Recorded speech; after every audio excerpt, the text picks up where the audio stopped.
हमारे ग्राम सभा के लोग ये अच्छी तरह से जानते हैं कि मैं यहाँ का एक खुशनसीब जमींदार हूँ।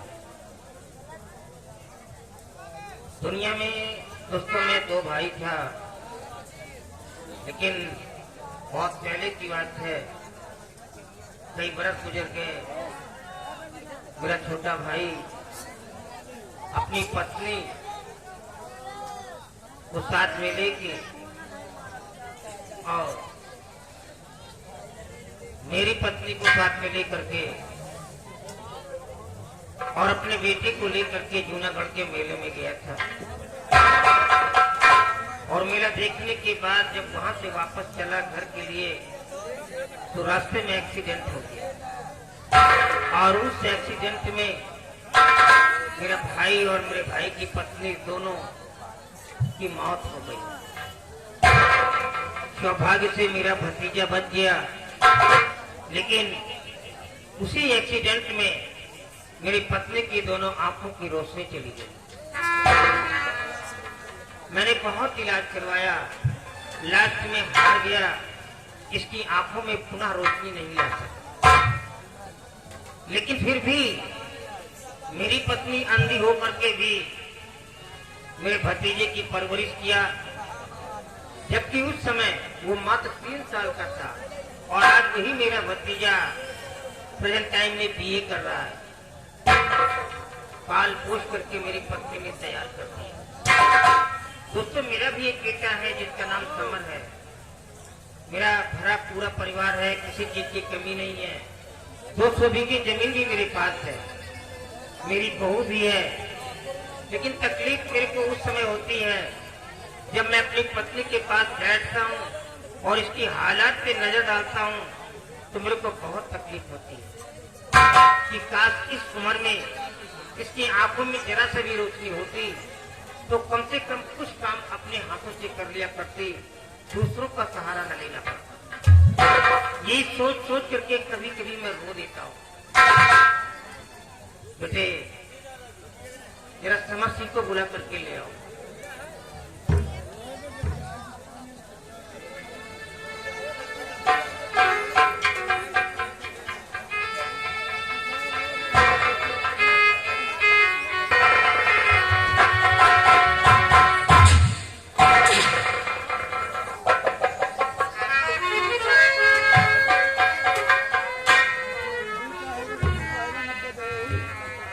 पिताजी, क्या बात है? क्या अभिषेक तो मुझे बुलाई हो? हाँ बेटे, दोस्तों यही है मेरा बेटा समर सिंह। ये मजदूरों को लेकर के खेतों में जाकर के सारा दिन काम करवाता है। कहीं धूप कहीं छां, खाने पीने का भी फिक्र नहीं करता है, लेकिन जरा सा भी इसके लबों पे कोई शिकायत नहीं होती।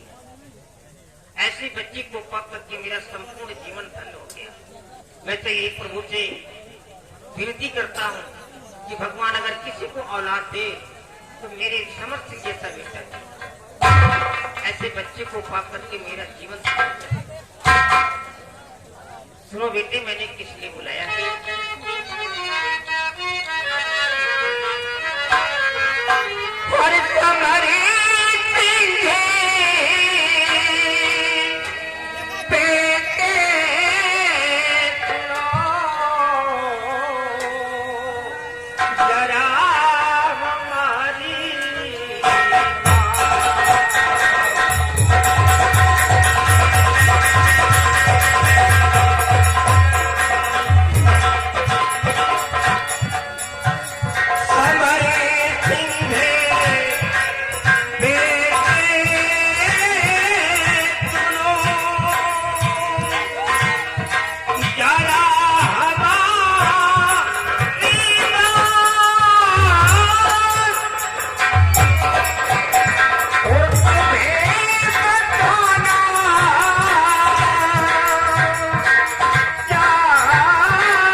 इसे एक सहारे की जरूरत है बेटा। अभी अपनी माँ का कभी दिल मत तोड़ना, नहीं तो मैं मर जाऊंगा।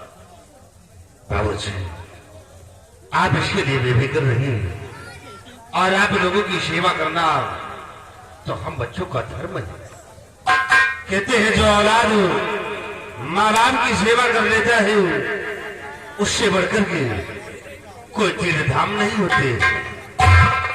माँ बाप के ही चरणों में स्वर्ग और जन्नत है बाबूजी। बाबूजी, और रही बात विमल सिंह की, तो बाबूजी तो यह शिकायत मिलेगी नहीं आपको, फर्जी अपना निभाने को तैयार हो। छोटा भाई विमल आप दोनों की भी सेवा करने में मैं पूरा तैयार हूं।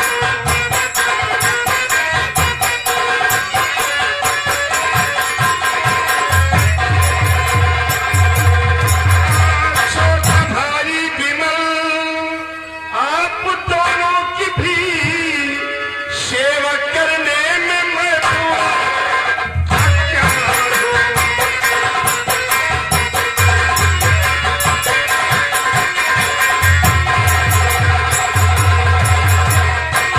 बाबूजी, विमल को कभी एहसास नहीं होगा कि उसके माता पिता इस दुनिया में नहीं है।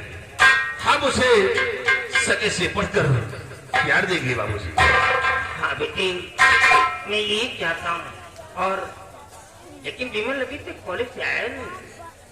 हाँ बाबूजी, आप ठीक कहते हैं कि समय काफी व्यतीत हो गया है, लेकिन विमल अभी तक कॉलेज से नहीं आया।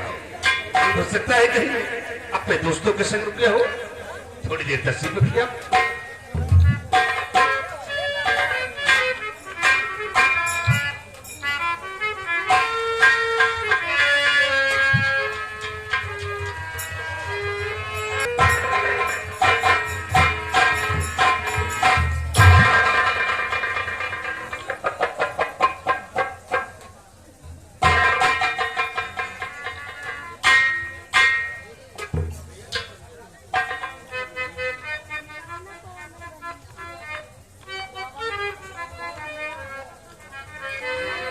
बड़े बाबूजी,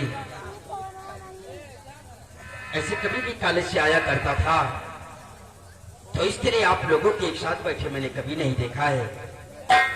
आज आप लोगों के एक साथ बैठे देखकर हम बहुत खुश हैं। लेकिन बाबूजी,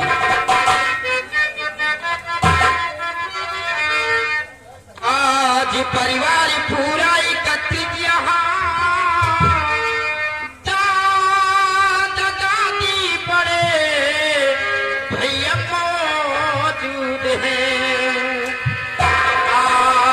परिवार पूरा एकत्रित यहाँ दादा दादी बड़े भैया मौजूद हैं। देखो कॉलेज से मैं भी आ गया।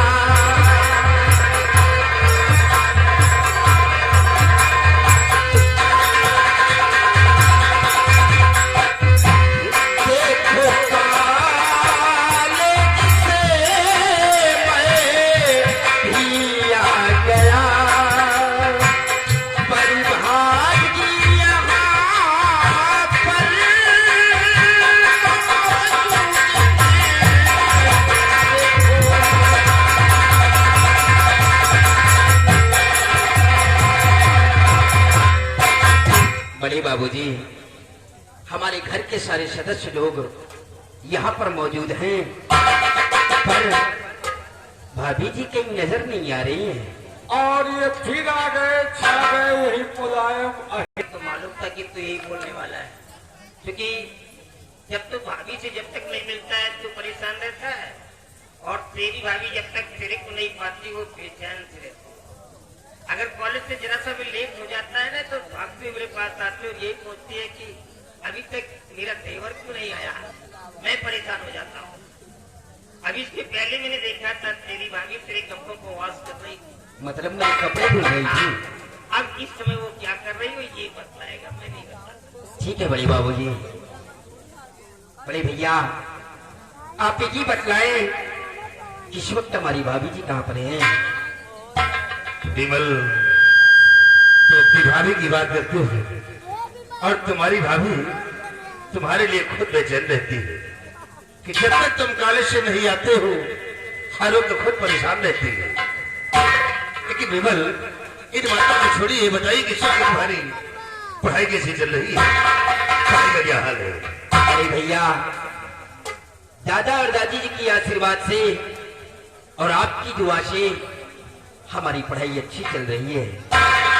बहुत खूब, हमें उम्मीद है और इसी तरह तुम लगन और मेहनत से पढ़ाई करते रहोगे तो एक दिन कोई अच्छा सा काम तुम्हें मिल जाएगा, तुम्हारी जिंदगी संवर जाएगी, बाबूजी और हमारा नाम रोशन होगा। बड़े भैया, आप लोगों ने जो अपने दिल के अंदर सपना सजा कर रखा है, ये आपका छोटा भाई आप लोगों का सपना जरूर साकार करेगा।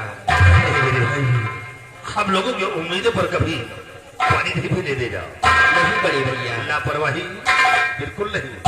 देखो तुम्हारी भाभी आती हो। ठीक है भैया।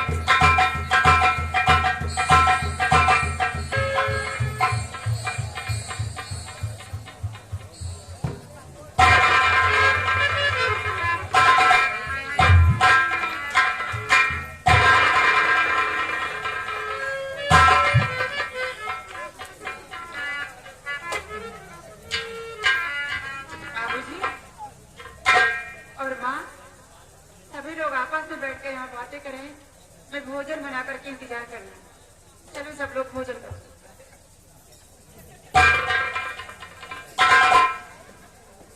दोस्तों, ये है हमारी बहू। ये बहू नहीं है, ये हमारे घर की लक्ष्मी है। जब से हमारी बहू ने हमारे घर में अपने कदम को रख दिया है, हमारे घर को स्वर्ग बना दिया है। इतना बड़ा परिवार है, पूरे परिवार को एक हार में पिरो करके रखती है, सबकी खिदमतगिरी करती है, सबकी सेवा करती है, लेकिन कभी कोई शिकायत नहीं करती। भगवान सबको ऐसे ही बहू नसीब करे जैसे मेरे को बहू मिली। चलो बेटी, आज सब लोग एक साथ बैठ करके भोजन करते हैं, क्योंकि आज मेरे को खैरागढ़ जाना है। क्या बड़ी बाबूजी, आप खैरागढ़ जाएंगे? हाँ बेटा, खैरागढ़ में मेरा एक दोस्त है। किसी जमाने में हम दोनों दोस्त एक साथ कॉलेज में पढ़ा करते थे। वो बहुत ही एजेड है और इस समय उसकी तबीयत ठीक नहीं है, नाशाद है, तो देखने के लिए मेरे को बुलाया है। हम वहाँ जरूर जाएंगे। स्वामी जी, आप ये क्या कह रहे हैं? आप अपने दोस्त से मिलने चाहिए। स्वामी जी, आप मुझे छोड़कर कहीं मत जाइए। आप कहीं भी चले जाते तो मुझे कुछ अच्छा नहीं लगता। तो एक काम करो, अपने धोती के पल्लू में मेरे को बांध करके रखो, कहीं ऐसा ना हो कि हमेशा हमेशा के लिए नहीं जुदा हो जाऊं। स्वामी जी, आप ही कैसी अशुभ बातें करते हैं। बेटा विमल, अपनी बड़े बाबूजी ऐसी बातें नहीं किया करते। और माँ, बाबूजी अपने दोस्त से मिलने के लिए जा रहे हैं। कोई परदेश तो नहीं जा रहे कि साल 6 महीने के लिए जा रहे हैं। अरे ज्यादा से ज्यादा अपने दोस्त के यहाँ 1 या 2 दिन रुकेंगे, उसके बाद अपने घर वापस आ जाएंगे। और फिर आपको चिंता करने की कौन सी बात है? हम 2 भाई मौजूद हैं और भाभी जी मौजूद हैं, तो आप घबराती क्यों है माँ? बेटे विमल, अपनी माँ को नहीं जानते। जब से हमारे घर में कदम को रखा है, जब तक मेरे को खाना नहीं खिला दिया, कभी इसने पानी नहीं पिया, और मेरे थाली के जब तक दूसरा भोजन इसने नहीं खाया, इसका पेट कभी नहीं भरा। ये हम दोनों के बीच का एक आगाज प्यार, जिसमें 2 हैं बच्चे, लेकिन हम दोनों की जान एक है। और मालूम है, हमारे गांव के लोग जब कोई मेरे को बुढ़ऊ कहते नहीं, बुढ़ऊ, तो मेरे को गुस्सा आ जाता है। मालूम क्या कहता हूँ? खबरदार, मेरे को कोई बुढ़ा मत कहिएगा। अरे मैं तो बिल्कुल नौजवान हूँ, एंगेज हूँ, मैं बुढ़ा नहीं हूँ, जबकि मेरी भुजाओं पे की ताकत है तो फिर मैं बुढ़ा कैसे हो सकता हूँ? मैं बुढ़ा नहीं हो सकता। क्यों नहीं बड़े बाबूजी? जिस बाप के पास दो बेटे हो और अपनी बराबर के हो, तो वो बाप बूढ़ा कैसे हो सकता है? हाँ बेटा, जब तक हमारे बदन में ये जान है, हमारी सांसें चल रही हैं, हमारे घर में कभी 2 चूल्हे नहीं जलेंगे बेटा। और जिस दिन इस घर में 2 चूल्हे जलेंगे, उस दिन इस घर से मेरी अर्थी उठेगी। नहीं बड़े बाबूजी, हमारी एकता को बना करके रखना बच्चा। हम आपकी उम्मीदों पर कभी पानी नहीं फेरने देंगे। हम अपने परिवार को एक डोर में हमेशा बांध कर रखेंगे। और बड़े बाबूजी, हमारे परिवार के, हमारे घर के सारे सदस्य लोग जब हमारे घर के अंदर मौजूद रहते थे, तो वैसे मालूम पड़ता है कि हमारा घर नहीं बल्कि स्वर्ग नजर आता है। सारी किस्से सुंदर सपनों से प्यार